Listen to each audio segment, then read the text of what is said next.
Girl Scouts and, dresses and holidays. You're going to look at these pictures and those are happy kids, right? Because that's who we had to be.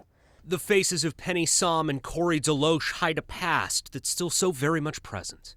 It was a day-to-day fight to get to the next day and feel like you've made a success. The pain, the agony. To get their story into the light, Penny blogs about the years of abuse she and Corey suffered at the hands of their father, Donald DeLoche. His mugshots. Court documents show that DeLoche emotionally and sexually abused his own children. Penny's memories start at age 4. Those records reveal it actually began when she was an infant. He was very calculated, very manipulative, very violent. She remembers many late-night violations in her bed, holes drilled through the bathroom door so he could watch the kids bathe. Literally fondling me under this blanket while the Brady Bunch is on. And a van. This is the inside of that van. With a table that folded down into a bed. Any time he could take advantage of any of those moments, he did. Penny said excuses and lies were told to explain it away. This is the way it is. This is how families are together. Most families are like this. We just don't talk about it. This is vile. This is horrific. Tacoma attorney Scott Candu represented Penny and Corey in a civil suit against DeLoche. All kinds of abuse and molestation. 20 years later, the case still haunts him. Yes, there was criminal justice, a 17-year prison sentence for child rape. Candu says both children needed extensive therapy and emotional repair. Corey's been in trouble with the law ever since and is currently in jail for car theft. We have his permission to talk about the abuse. Penny is still rebuilding. It changes who you are. It changes what you consider to be normal. DeLoche lost the civil suit and was ordered to start paying a $5 million judgment even while behind bars. This was about correcting and making the right answer.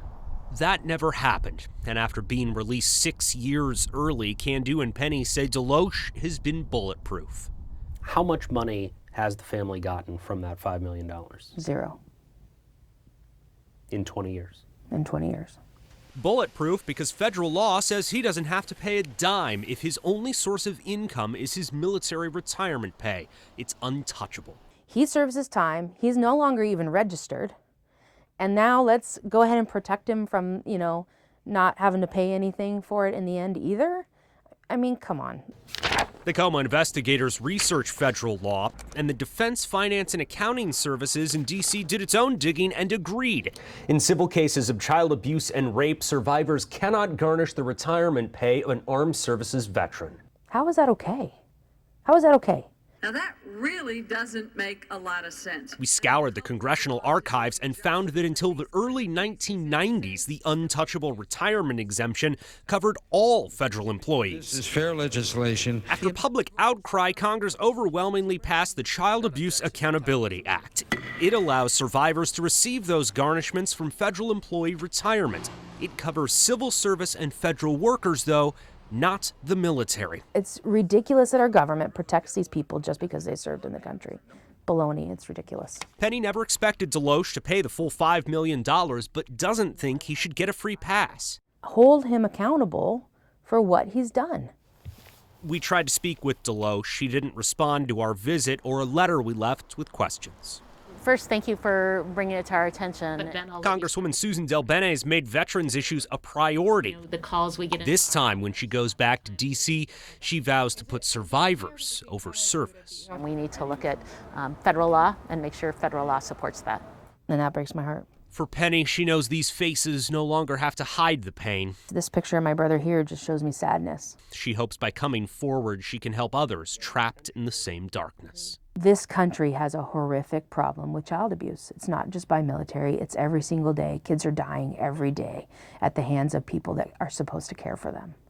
And that's devastating. It's absolutely devastating.